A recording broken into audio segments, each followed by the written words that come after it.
고린도전서 6장. 너희 중에 누가 다른 이로 더불어 일이 있는데 구태여 불의한 자들 앞에서 송사하고 성도 앞에서 하지 아니하느냐? 성도가 세상을 판단할 것을 너희가 알지 못하느냐?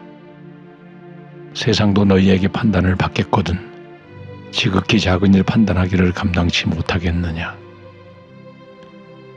우리가 천사를 판단할 것을 너희가 알지 못하느냐? 그러하거든 하물며 세상 일이랴. 그런즉 너희가 세상 사건이 있을 때 교회에서 경히 여김을 받는 자들을 세우느냐? 내가 너희를 부끄럽게 하려 하여 이 말을 하노니 너희 가운데 그 형제간 이를 판단할 만한 지혜 있는 자가 이같이 하나도 없느냐? 형제가 형제로 더불어 송사할 뿐더러 믿지 아니하는 자들 앞에서 하느냐? 너희가 피차 송사함으로 너희 가운데 이미 완연한 허물이 있나니 차라리 불의를 당하는 것이 낫지 아니하며 차라리 속는 것이 낫지 아니하냐? 너희는 불의를 행하고 속이는구나. 저는 너의 형제로다. 불의한 자가 하나님의 나라를 유업으로 받지 못할 줄을 알지 못하느냐? 미혹을 받지 말라. 음란하는 자나 우상 숭배하는 자나 간음하는 자나 탐색하는 자나 남색하는 자나 도적이나 탐남하는 자나 술 취하는 자나 후욕하는 자나 도색하는 자들은 하나님의 나라를 유업으로 받지 못하리라. 너희 중에 이와 같은 자들이 있더니 주 예수 그리스도의 이름과 우리 하나님의 성령 안에서 씻음과 거룩함과 의롭다 하심을 얻었느니라. 모든 것이 내게 가하나 다 유익한 것이 아니요 모든 것이 내게 가하나 내가 아무에게든지 제재를 받지 아니하리라. 식물은 배를 위하고 배는 식물을 위하나 하나님이 이것저것 다 폐하시리라. 몸은 음란을 위하지 않고 오직 주를 위하며 주는 몸을 위하시느니라. 하나님이 주를 다시 살리셨고 또한 그의 권능으로 우리를 다시 살리시리라. 너희 몸이 그리스도의 지체인 줄 알지 못하느냐? 내가 그리스도의 지체를 가지고 창기의 지체를 만들겠느냐? 결코 그럴 수 없느니라. 창기와 합하는 자는 저와 한 몸인 줄을 알지 못하느냐? 일러스되 둘이 한 육체가 된다 하셨나니 주와 합하는 자는 한 영이니라. 음행을 피하라. 사람이 범하는 죄마다 몸 밖에 있거니와 음행하는 자는 자기 몸에게 죄를 범하느니라. 너희 몸은 너희가 하나님께로부터 받은 바 너희 가운데 계신 성령의 전인 줄 알지 못하느냐? 너희는 너희의 것이 아니라 값으로 산 것이 되었으니 그런즉 너희 몸으로 하나님께 영광을 돌리라. 아멘. 핵심을 정리합니다. 고린도전서 5장에서 교회 내에 음행하는 자에 대한 판단에 대해 권면한 사도 바울은 6장에서 교회 내 성도들 간의 분쟁에 따른 소송 문제와 자유를 오용한 방종에 대해 권면합니다. 1절에서 너희 중에 다른 이와 일이 있는데 구태여 불의한 자들 앞에서 송사하고 성도들 앞에서 하지 아니하냐고 묻습니다. 여기서 일이 있다는 말은 분쟁이 있다는 뜻입니다. 구태여라는 단어는 감히 무엇을 한다 하는 뜻으로 성도 간 분쟁을 성도들 앞에서 고소하지 않고 세상 사람들 앞에서 감히 고소하는가라고 질책하는 것입니다. 고린도 교인들은 서로 간의 분쟁을 해결하기 위해 신앙 공동체 안에서 해결하는 것이 아니라 공공연히 세상 불신 법정에 나아갔던 것입니다. 바울이 세상 법정의 권위를 전면 부인하는 것이 아니라 그리스도인들과 비그리스도인들 사이에 분쟁이 발생했을 경우 세상 법정의 법에 복종하고 권위를 인정해야 하지만 그리스도인들 상호 간 분쟁이 발생하였을 경우 세속법으로 판단하는 것은 부당함을 밝히고 금하라고 하는 것입니다. 이어 성도가 세상을 판단할 것을 너희가 알지 못하느냐? 세상도 너희에게 판단을 받겠거든 하물며 지극히 작은 일 판단하기를 감당치 못하겠느냐고 말합니다. 세상을 판단한다는 것은 세상에 대한 심판을 말하며 성도들은 심판의 날에 그리스도와 함께 이 세상을 심판할 사람들임을 말하는 것이며 지극히 작은 분쟁 하나 판단하지 못하는 것은 옳지 못함을 책망하는 것입니다. 나아가 3절에서 우리가 천사를 판단할 것을 너희가 알지 못하느냐 그러하거든 하물며 세상 일이랴고 합니다. 여기서 천사는 하나님을 배도하고 범죄한 천사들을 말하는 것이며 영적으로 인간들보다 탁월한 존재인 천사들까지 성도들이 판단하게 될 것임을 말합니다. 그러므로 세상과 천사를 심판할 신분의 성도들이 도리어 세상 법정에서 판단받아서는 안 된다는 점을 역설적으로 강조하는 것입니다. 여기서 세상 일이란 일반 생활에서 발생하는 평범한 일이라는 뜻입니다. 4절에 그런즉 너희가 세상 사건이 있을 때 교회에서 경히 여김을 받는 자들을 세우느냐고 합니다. 교회에서 경히 여김을 받는 자들이란 가장 미약하고 멸시받는 사람이라는 뜻이며 본문에서 천사와 세상을 심판할 권세가 있는 성도들이 교회 내 가장 미약하고 멸시받는 사람보다 못한 세속의 재판관들을 세울 수밖에 없느냐고 풍자적으로 묻는 것입니다. 그러므로 이 뜻을 해석하여 5절에서 내가 너희를 부끄럽게 하려 하여 이 말을 하노니 너희 가운데 그 형제간 일을 판단할 만한 지혜가 있는 자가 이같이 하나도 없느냐고 묻습니다. 그리고 이어 6절에서 형제가 형제와 송사할 뿐 아니라 나아가 믿지 아니하는 자들 앞에서 하느냐고 다시 한번 개탄하며 책망하는 것입니다. 교인들은 모든 사람들 앞에서 모범이 되고 떳떳한 삶을 살아야 하며 스스로 하나님의 전으로서의 성결함을 지켜야 하나 서로 분쟁하며 나아가 그 분쟁을 고소하고 그리고 세상 불신법정에 송사하는 부끄러움을 통탄하며 책망하는 것입니다. 7절에서 피차 송사함으로 서로 간에 완연한 허물만 생기니 차라리 불의를 당하는 것이나 차라리 속는 것이 낫지 아니하고 말합니다. 여기서 허물이라고 번역된 헤테마는 주로 패배라는 의미로 사용되는 단어입니다. 성도들끼리 송사하는 것은 서로 패배자가 되는 길이므로 차라리 손해를 당하거나 속임을 당하는 것이 오히려 낫지 않느냐고 반문하는 것입니다.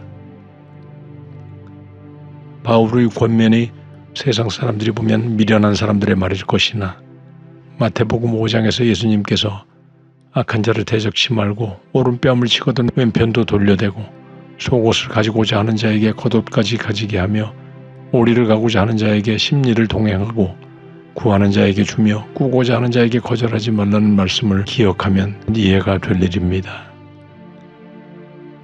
성도들도 불완전한 자들이라 얼마든지 분쟁이 있을 수 있으며 이 분쟁의 때에 서로 사랑하고 용서하는 모습이 성도들과 세속인들과의 차이점이며 이를 통해 하나님의 영광이 드러나게 됨을 기억해야 할 것입니다. 그리고 8절에서 교회 내의 불의를 행하는 자들을 꾸짖습니다. 너희는 불의를 행하고 속이는구나. 저는 너의 형제로다. 여기서 이 형제는 원어가 아델포스로 동일한 자궁으로 태어난 자를 의미하며 여기에서는 동일한 거듭난 성도들을 의미합니다. 불의를 행하고 속인 것 자체가 심각한 죄악이지만 그리스도 보혈의 공로를 통해 맺어진 영적 형제들을 대상으로 그렇게 했다는 것이 더 심각한 죄악인 것입니다.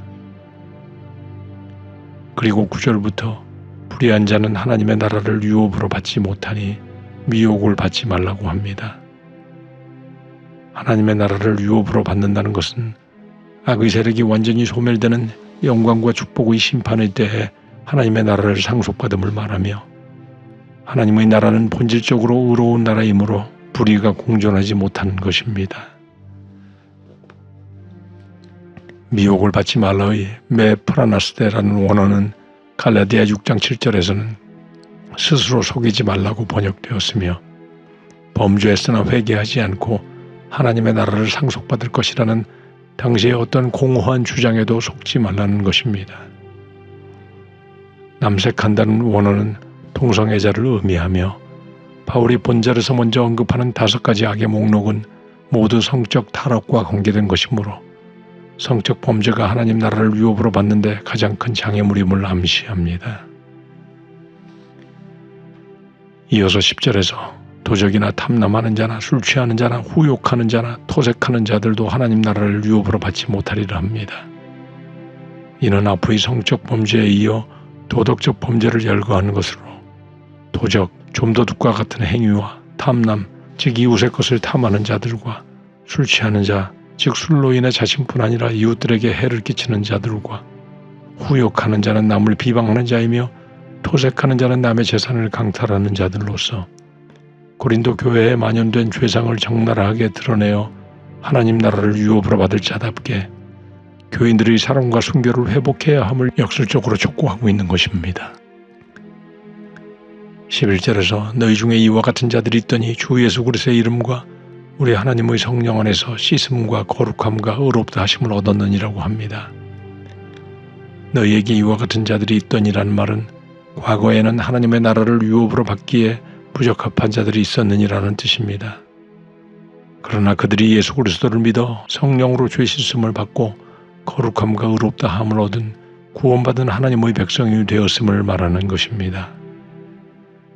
그러나 성도들은 회심한 후 더 이상 악행하는 자들이 아니므로 형제들 간 분쟁과 세상 법정에 소송하는 이러한 불완전한 모습에서 벗어나서 삼일체의 보증에 의해 획득된 거룩함과 의로움을 지속적으로 나타내는 본연의 성도들의 모습으로 발전해야 함을 강조하는 것입니다. 12절부터는 그리스도인의 자유오용의 문제와 음행죄의 본질에 대한 교훈을 말합니다. 12절에서 사도 바울은 모든 것이 내게 가하나 다 유익한 것이 아니요 모든 것이 내게 가하나 내가 아무에게든지 제재를 받지 아니하리라고 말합니다. 이 말은 그리스도인들은 그리스도 안에서 율법으로부터 무한한 자유를 가질 수 있으나 영적 도덕적 책임을 가지고 자유와 절제가 동시에 이루어져야 함을 말하는 것이며 제재를 받지 않음, 즉 그 자체에 종속되지 않을 능력이나 권세를 가지고 있다 할지라도 자유인이라는 명분 아래 자유를 오용하게 되면 스스로 죄의 노예가 되거나 자신의 욕망의 지배하에 놓일 수 있으므로 결코 그 지배를 받지 않겠다는 바울의 각오를 말하는 것입니다. 그러나 일부 고린도 교인들은 자기 자신이 월등한 영적 존재라고 생각하여 육체를 하찮게 여겨 음행의 범죄를 꺼리낌없이 행하였으며 그리스도 안에 있는 자유를 그리스도 밖의 방종으로 바꾸어 사랑의 자유가 아닌 범죄의 자유로 나아가게 되었음을 깨닫게 하는 것입니다. 13절에서 이와 같은 자유와 방종에 대한 사례를 열거합니다. 식물은 배를 위하여 있고 배는 식물을 위하여 있으나 하나님은 이것저것 다 폐하시리라. 몸은 음란을 위하지 않고 오직 주를 위하며 주는 몸을 위하시느니라고 합니다. 여기서 식물이란 음식을 말하며 배를 위한다는 말은 육체적 요구를 말하고 또 이 육체적 요구인 배는 음식이 잘 분해되고 소화되도록 하는 서로를 위하는 기능인 것 같이 우리 육신은 자신의 몸과 영혼을 우리에게 내어주신 그리스도를 위해 살며 그리스도께서는 우리의 몸, 즉 우리의 부활할 몸을 위해서 일하시며 음식과 배처럼 서로 위하는 관계이므로 몸의 성결함을 지키는 것이 중요함을 강조하는 것입니다. 이는 당시 고린도 교인들이 그리스도 안에서의 자유함을 오해하여 몸, 즉 전인적 육신을 그리스도인들이 음식을 가리지 않고 먹는 자유와 같이 생각하며 자신의 몸을 함부로 하여 성욕을 자유롭게 충족시키는 일도 정당하다고 주장하는 행동들에 대해 사도 바울은 옳지 않음을 거듭 강조하는 것입니다. 14절에서 그 이유를 부언하여 하나님이 주를 다시 살리셨고 또한 그의 권능으로 우리를 다시 살리시리라고 합니다. 왜 교인들이 자신의 몸에 음행의 죄를 범해서는 안 되는가에 대한 핵심적 이유가 그리스도께서 우리의 몸을 새로운 고귀한 몸으로 부활시키는 것이 가장 핵심적인 부활신앙인 것처럼 현생의 성령의 전으로 거듭난 몸은 중요하므로 그리스도 안에서 살아가는 성도들이 그 몸으로 음행을 저지르는 것은 있을 수 없음을 말하는 것이며 음행은 음식을 섭취하는 것과 비교할 수 없는 전인격적인 죄악일 뿐 아니라 앞으로 이루어질 부활에 대한 생명의 영속성에 연결되는 죄악임을 깨닫게 하는 것입니다. 15절에서 너희 몸이 그리스도의 지체인 줄 알지 못하느냐? 내가 그리스도의 지체를 가지고 창기의 지체를 만들겠느냐? 결코 그럴 수 없느니라고 합니다. 여기서 지체로 번역된 멜레는 손과 발 같은 신체의 일부를 가리킬 때 사용하는 일반적 용어로서 성도들은 그리스도와 결코 분리될 수 없는 손과 발 같은 존재임을 말합니다. 그러므로 성도들의 지체는 그리스도와 연합해 있으므로 당연히 거룩함을 유지해야 하고, 반대로 창기의 지체를 언급하므로 거룩한 그리스도의 지체가 음행으로 얼룩진 창기의 지체가 된다는 것은 결코 있을 수도 없고 용납할 수도 없는 이름을 알리는 것입니다. 나아가 16절에서 창기와 합하는 자는 저와 한 몸인 줄 알지 못하느냐, 일렀을 때 둘이 한 육체가 된다 하셨나니, 둘이 한 육체가 된다는 것은 창세기 2장 24절에서 이러므로 남자가 부모를 떠나 그 아내와 연합하여 둘이 한 몸을 이룰지로다라는 구절을 인용하여 남녀의 성적 결합은 두 육체를 한 육체로 만드는 것이란 사실을 말합니다. 여기서 한 육체가 된다는 것은 육체의 연합뿐 아니라 정신적 연합, 인격적 연합이라는 의미를 모두 포함하는 것입니다. 그러므로 둘이 한 육체가 되게 하는 성적 결합은 신성한 것이나 창기와의 결합하는 것은 이 신성한 결합을 결정적으로 훼손시키는 것임을 교훈하고 있는 것입니다. 17절에서 주와 합하는 자는 한 영이니라고 말합니다. 합한다는 것은 악교로 붙인다는 뜻에서 유래하는 것으로, 그리스도와 밀접하게 결합된다는 것은 앞서 표현한 한 육체와 연합되는 것과 대조하여 그리스도와 한 영, 즉 신령한 영이됨을 말합니다. 그러므로 영적 연합을 통해 그리스도의 인격을 본받아 거룩하게 닮아가야 함을 말하고 있는 것입니다. 18절부터 20절까지 반드시 음행을 피해야 하는 이유를 추가하여 설명합니다. 18절에 음행을 피하라. 사람이 범하는 죄마다 몸 밖에 있거니와 음행하는 자는 자기 몸에게 죄를 범하느니라고 합니다. 이는 다른 죄들은 몸 밖에서 행하는 것이나 음행은 자기 몸 안으로 죄가 결합되게 하는 것이므로 더욱 경계해야 함을 말하고 있습니다. 본장에서 사도 바울이 사용하고 있는 몸이라는 원어는 썩어 없어질 육체를 뜻하는 사륵스가 아니라 인격적 지체를 의미하는 소마를 사용하고 있으며, 음행은 전 인격을 손상시키는 치명적 결과를 동반함을 말하는 것입니다. 결국 음행은 자기 스스로를 범하는 죄가 되는 것입니다. 그리고 19절에서 너희 몸은 너희가 하나님께로부터 받은 바 너희 가운데 계신 성령의 전인 줄을 알지 못하느냐, 너희는 너희의 것이 아니라 합니다. 성도들의 몸은 하나님께로 부여받은 바 성령의 전, 즉 성령이 거하시는 곳임을 분명히 합니다. 그러므로 자신의 육신이 자신의 정욕대로 남에게 내어주는 몸이 아니라 하나님의 영광을 위하여 사용되는 하나님의 소유와 통치의 몸을 내어준 사람들이 바로 성도들임을 깨우치는 것입니다. 20절에서는 위와 같이 말할 수 있는 이유는 성도들은 예수 그리스도의 대속의 핏값으로 삼받은 자들이며, 그런즉 너희 몸, 즉 전인격으로 삶 전체를 통해 하나님께 영광을 돌리라고 거룩한 삶을 향해 나아갈 것을 명령하며 본장을 마무리합니다.